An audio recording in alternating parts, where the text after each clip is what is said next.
আদম পৃথিবীতে আসলেন, এসে থাকতে শুরু করলেন। দিন গড়িয়ে রাত আসে, মাস গড়িয়ে বছর আসে, বছর যায় বছর আসে। ঠিক 940 বছর পর মালাকুল মাউত আদম আলাইহিস সালামের কাছে আসলেন।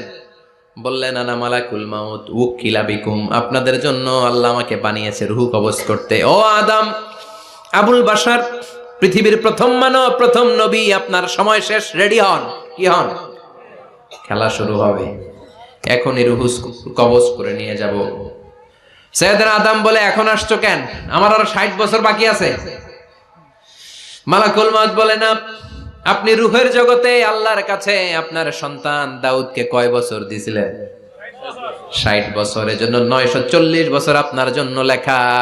আমি এখন আপনার রূহ কবজ করতে চাই। সাইয়েদনা আদম বলে, আমি মানি না, আমি কাউরে দেই নাই।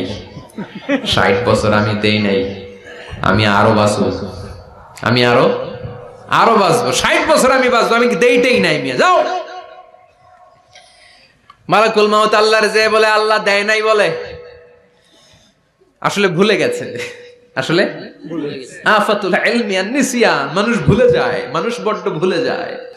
আল্লাহ বললেন, মালাকুল মাউত আর জোরাজুরি করো না, 940 নয়, ঠিক 1000 বছর পরে আদমের কাছে যাবা। আমি আমার আদমের ভাগ্যে এই জিনিসটাই রেখে দিয়েছিলাম রে মালাকুল মাউত। আমি আগ থেকে এটাই রেখেছি, আমি জানতাম সে ভুলে যাবে। চিল্লায় এখন সুবহানাল্লাহ।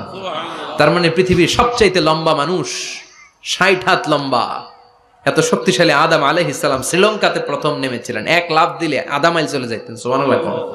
কি লম্বা মানুষ!